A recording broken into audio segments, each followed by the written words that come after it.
Bismillah ar-Rahman ar-Rahim. Alhamdulillah Rabbil Alameen. Ashhadu an la ilaha illallah wa ashhadu anna Muhammadan abduhu wa rasuluh.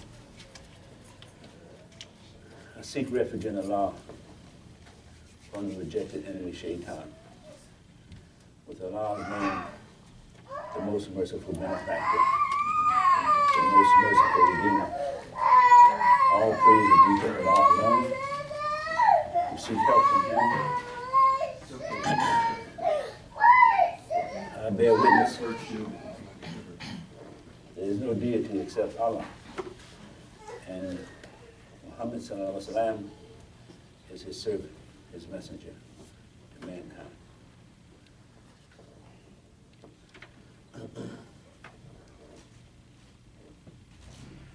Allah says in the Quran that He has revealed the Quran as a mercy to mankind.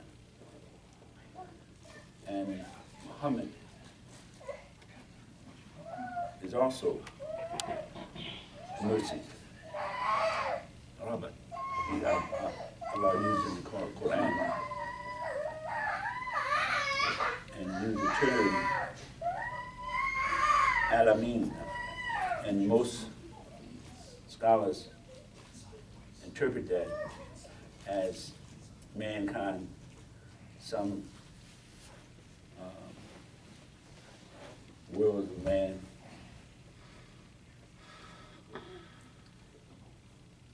But when we look at what Allah is saying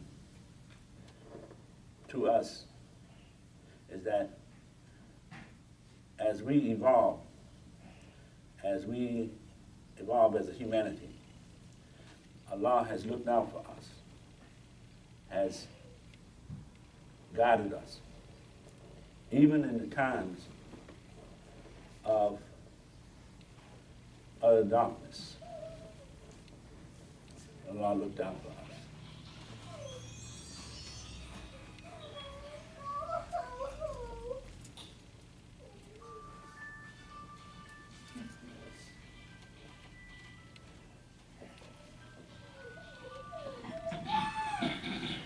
There's a section in the Quran where Allah tells us to study and know or listen to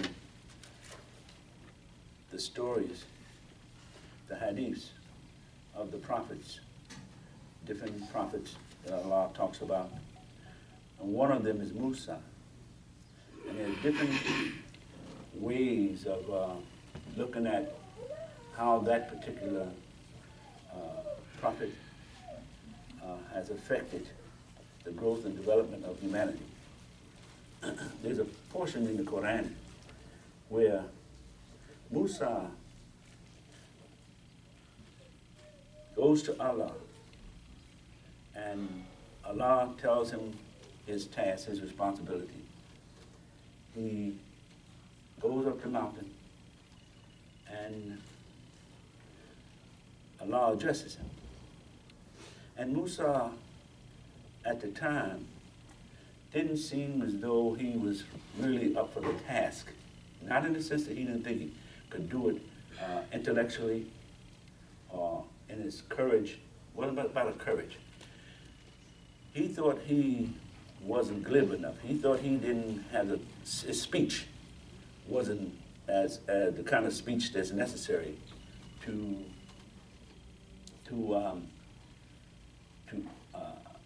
really win over what Allah was telling him. He said, go to Pharaoh, go to Egypt, and tell Pharaoh to let his people go, let his people leave Egypt. Now, much of this you pick up and read in the first book of the Bible, the one we call the first book of the Bible, and it tells a real in-depth story of all of the things that happened. Call it the Torah.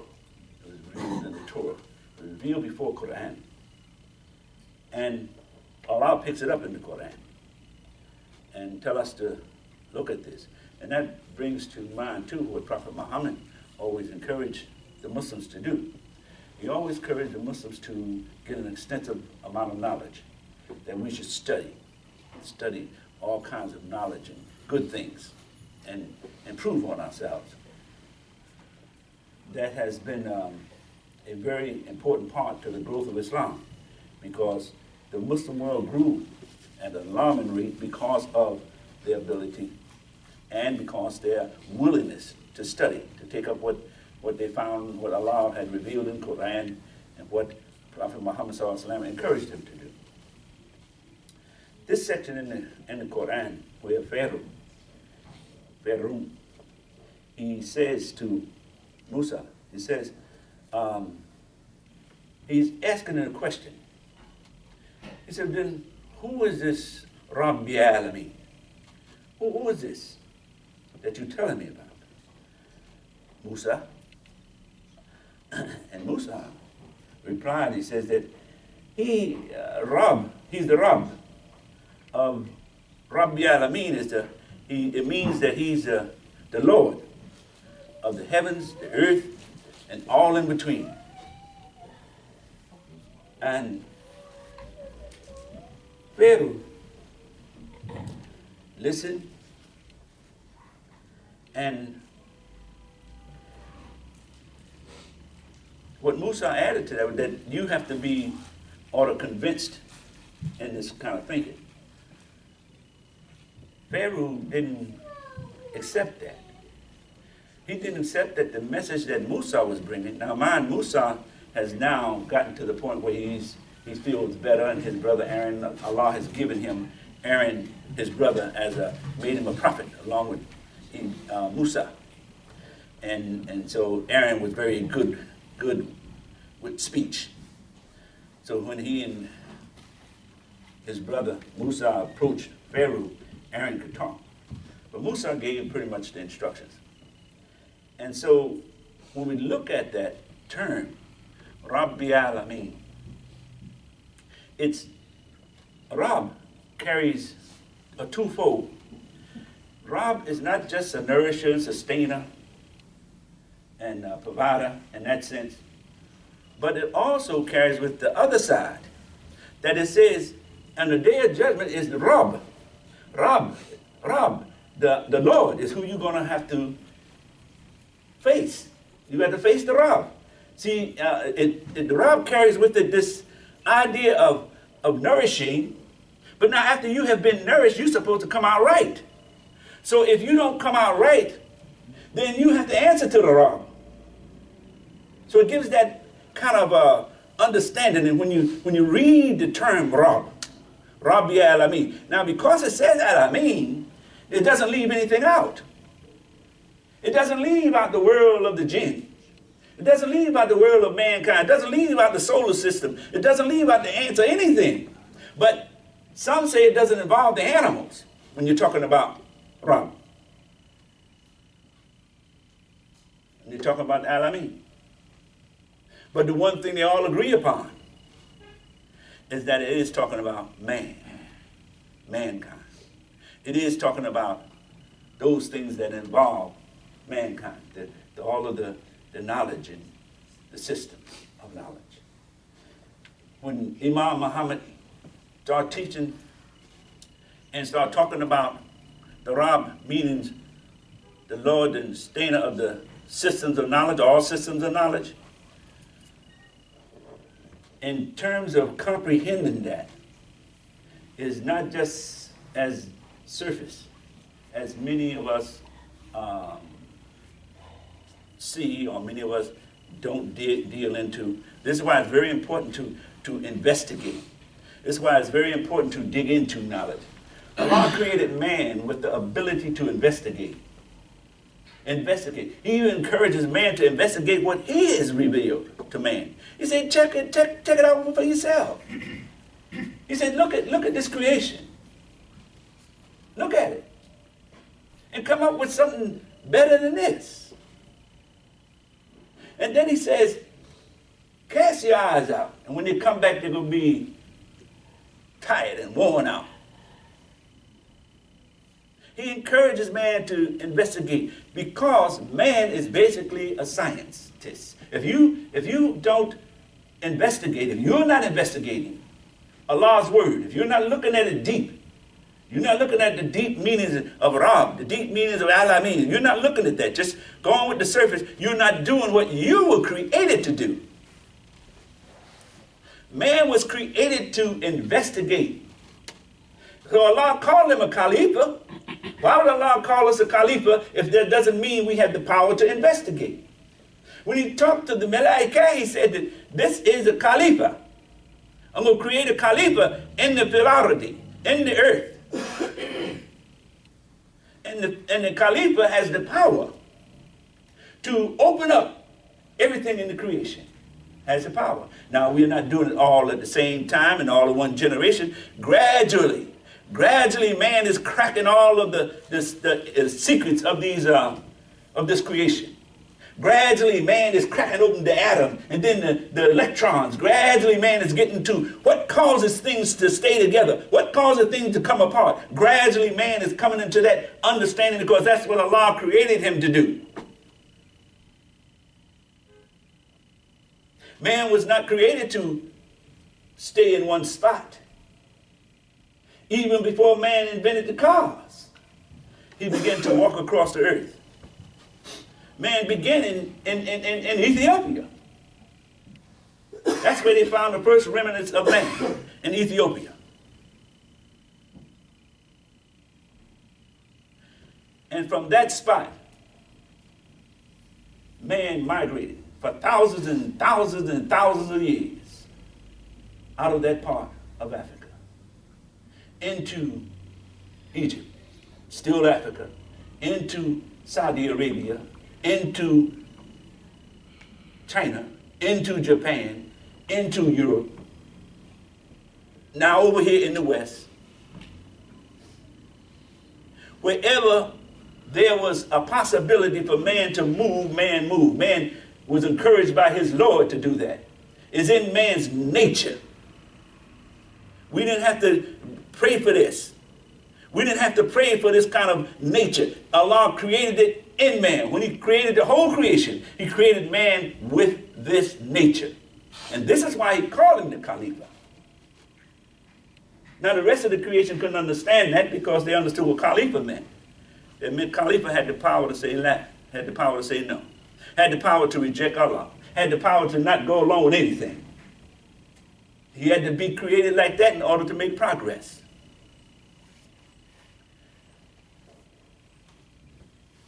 And when Allah revealed the Quran to man, man had evolved to a level by which he had come up with different religions, different concepts. Do you know in Egypt, man had already had what the Torah calls the Ten Commandments? They had already come up with those ideas. They had them set up, as we spoke on this several times before, man has set up the pharaohs. When they pass over, they had to say these laws. It was 100 or so of them. And one of them was and some of them was that they had to say what they did not do in order to pass over into what they call their paradise, or into their next level, or their next heaven. They said, I did not commit murder. I did not steal. I did not commit adultery. I did not do these things. This is what they had to say. But this was all written down, and they were supposed to do this after death. See, so what the Hebrews did, and some other lands, picked up these commandments. And added them to their doctrine, added them to their life. And the Christians, of course, the Christians got theirs primarily from, one of the scientists, scholars of that time. It came about 74 years or so after the advent of Esau, or the advent of Jesus the Christ. And he began to write scholarly writings about the Hebrews and about the development of man. And his name was Josephus. Joseph in Hebrew, Josephus as a Roman. And he wrote all the books and all the ideas and concepts about religion that was in the Torah. And he gave them the twist he wanted to have. And the pagans of Europe are the ones who picked that up. The Jews didn't accept it, but the pagans did. And they began to call it Christianity. Christianity was never mentioned in the Torah. They didn't have a term, but they called it Christianity, and they showed that in what we call the Bible, in the books of the Bible, where they say over in Antioch, where they say you are the first to be called Christians. All of that came before Quran. All of that came before the development of Egypt. All of the science and everything that came before Quran. Josephus, before Quran. When man received Quran, it was as a seal. It was the end of man's search. That's what the Quran represents. It represents the end of man's search. Man has been searching for Allah from the time we begin to crawl out of the water. Allah says all things came out the water. So, but from the time we crawl out the water until the time the Quran will reveal, man has been searching for Allah, searching for his creator, searching for a cause and reason for his existence. And in some of those cases, he developed certain kinds of way of life. And Allah calls those way of life Alameen.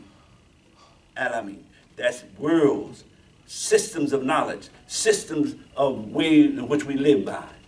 Not just the physical creation, not just the world, the physical earth, not just the physical stars. That's just part of it. But the way we live, the way we relate to each other, that's a system. Every culture has its own system. And Allah is saying to all of the cultures, He say, no matter what your system is, I am the Lord of that system. I am the Lord of your democracy. I am the Lord of even your communism.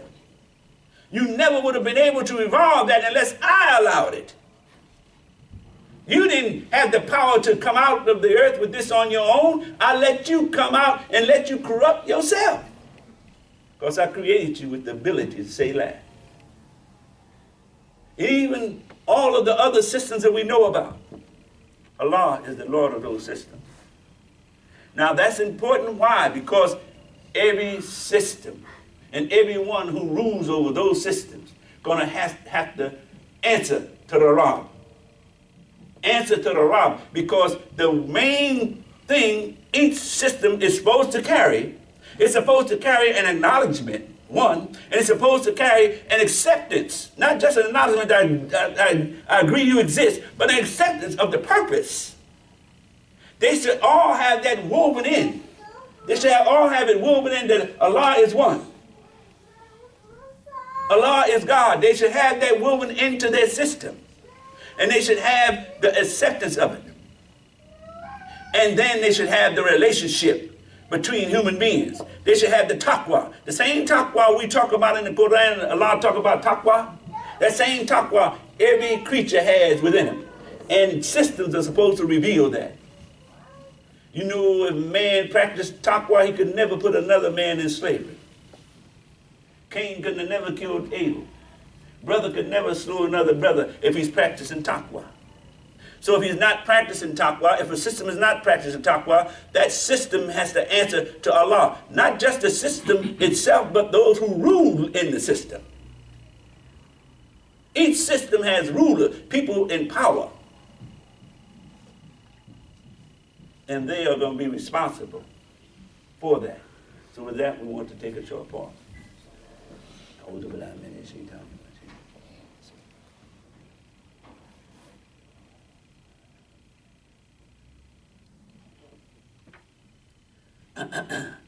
بالله من الشيطان الرجيم Bismillah ar-Rahman ar-Rahim. Alhamdulillah Rabbi Alameen. Ashhadu an la ilaha illallah. Ashhadu anna Muhammadan abduhu wa rasuluh. We, in America, we live in a system also. And the system we live in is tied to other systems in the world, governments, concepts. And is ruled primarily by the powerful, the rich. They rule systems. They want the systems that they rule over to be perpetual. In other words, they want those systems to continue on into their future, continue on into the future for their children, their children's children, and for them to keep the same status. Then they also want to secure that system, meaning that whatever arises to try to overthrow that system, they want to put it down. They want to form another system to put down the system that's coming up to try to rise against it. Then you get terms like the FBI. Then you get terms like the CIA. Then you get terms of these different systems all over in your Interpol, all over these different places of the world. You get systems to secure another system. They want to secure and keep everybody in a particular place so they can continue to rule and get all the wealth they want and have the freedom they want. That's how these organizations are formed. That's how these systems are formed within a system of government. And the people with money rule these. These are the people on high. They don't just rule here in America. They rule in Saudi Arabia. They rule in Egypt. They rule in China. They rule all of these places. These people make decisions based on how much they control on this planet, how much their system controls, and how much they can keep to secure that control, and how far into the future can that control perpetuate. This is what they do. China makes deals with America, and Japan makes deals with all of. They make them because they want to maintain the system they control.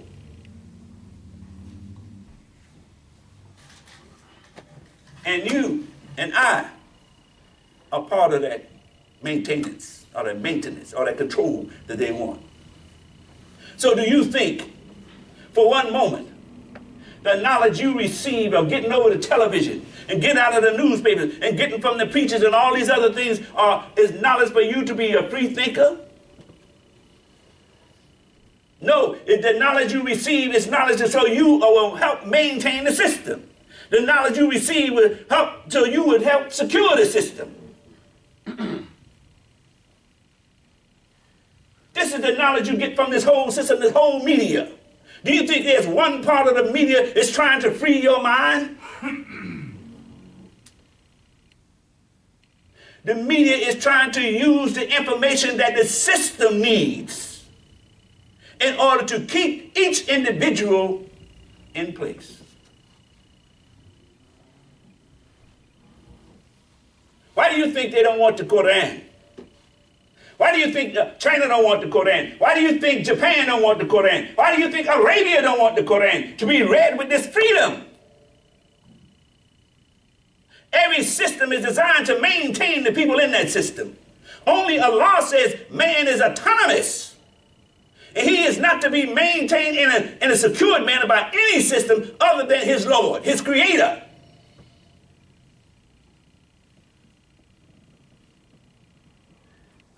That kind of free thinking is just too much for most systems because they are designed to maintain themselves. This is where you get revolutions. This is where you get, you read in history where some countries just shoot leaders. You got revolutions going on in the world right now. Do you think this stuff that ISIS is doing simply because they don't have anything else to do? They're not going about it correctly, in my opinion, but it's not because they don't have anything else to do. They are an objection to the system that's ruling them. They don't see the system that's ruling them benefiting them. So therefore, they say, let's throw the system out. Any kind of way we can throw the system out, let's do it. This is what they're trying to do. And America and all the other free nations understand that. They understand revolution. That's how America was born, on revolution. America was born because England and France and some other countries came here to develop America after they found the Indian with it, and they took it from the Indian. They took it from the indigenous people of this land who had their own land here. And then those countries came in with their system and uprooted the Indian system, established their system. And then within their own ranks, they said, no, we don't want to pay any more of this. We can do this by ourselves. So you got the Revolutionary War breaking out. Why? Because the people who didn't want to obey that system anymore wanted to establish their own system of rule. Systems. That's what we're in. And that system that formed out of that conflict formed what they call the United States of America. Meaning that many states coming together to form one union. And then they put together a constitution. And constitution means this is the way by which we're going to govern ourselves. These are what we're going to be, the rights and we have within this constitution. The government is responsible for this constitution. The individual is responsible for this constitution. And part of it, they have the Declaration of Independence. Listen to the language. The Declaration, we declare. We declare our independence from any other system on this planet.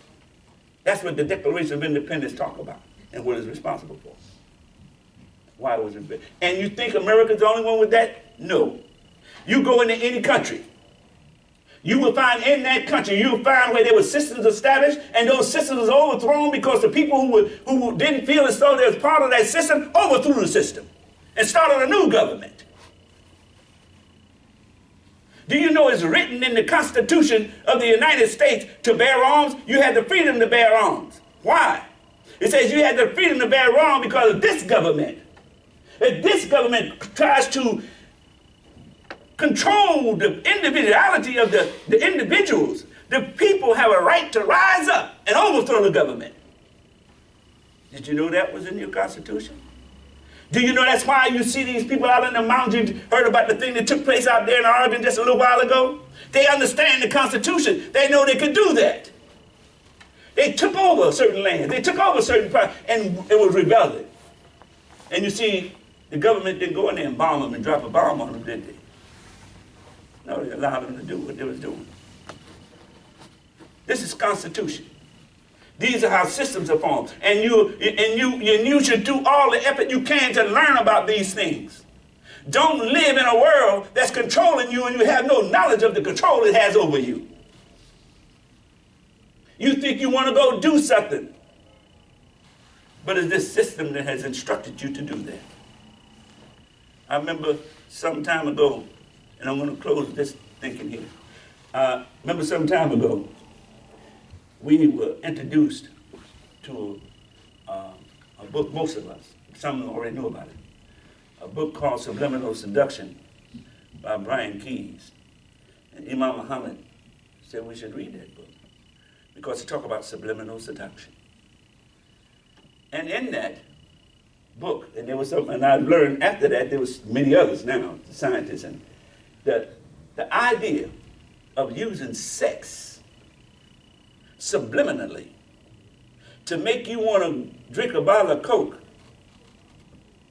is what it was about. They stimulated your natural urge that you have for food, the natural urge you have for sex. That's natural urge that you have for sex. Allah created that in man so man could reproduce. The natural urge you have for liking things, the natural urge you have to belong. You want to belong. You want people to like you. Those are natural urges. They use those natural urges and subliminally drew the consumer into buying their product through those natural urges. And they would run it in such a high speed. Such a high speed. They were running in these commercials at such a high speed you couldn't even pick it up consciously. They would have a woman in a bathing suit or selling a car and you couldn't see the woman but you could see the car. Doing all sorts of sexual things. Then they would have sex written all in these ads. And you couldn't see it with your conscious mind but your subconscious picked it up. You get up, oh, I think think I'll go get me a Coke. Because you've just been seduced. You've just been, and you're being seduced every day. You're being seduced almost every minute of every day by this system. Do you think this system is going to let you just not be seduced by it? It must have your money. It must have your devotion. It must have you obeying it. And the tool you have, the only tool you have, is the tool that Allah has given you in this Quran. Our obedience to the Quran helps us to break the pull of the system. Break the pull of the system by being ourselves. And we're not just breaking the pull of the system just to be rebellious. No. Allah says He's going to make another heaven and another earth. That means another system has to come into place to replace this system. And that system going to come into place based on this Quran, based on our relationship with each other, based on taqwa. It's going to eventually grow and grow and grow. And this system will no longer be in existence in terms of in the hearts of people. America will be here, China will be there, Japan will be there, countries may not be called by those names, but the people wouldn't think like that anymore. Their minds are going to be changing. Each generation's mind is going to change and heart is going to change to meet what this Quran is given to the human being. It's going to change. Allah says it's going to change. Rabbi Alameen, He's the Lord, the Rabb of all systems. And He's bringing a new system in. And that system going to receive its Rabb, respect its Rabb, and respect the taqwa the Rabb has put in us. So with that, we thank Almighty Allah for blessing us to be here this day of Yom Jummah. And we ask Allah to give us the best world, the best of this world and of the hereafter, and protect us from the fire. Amen. He comes.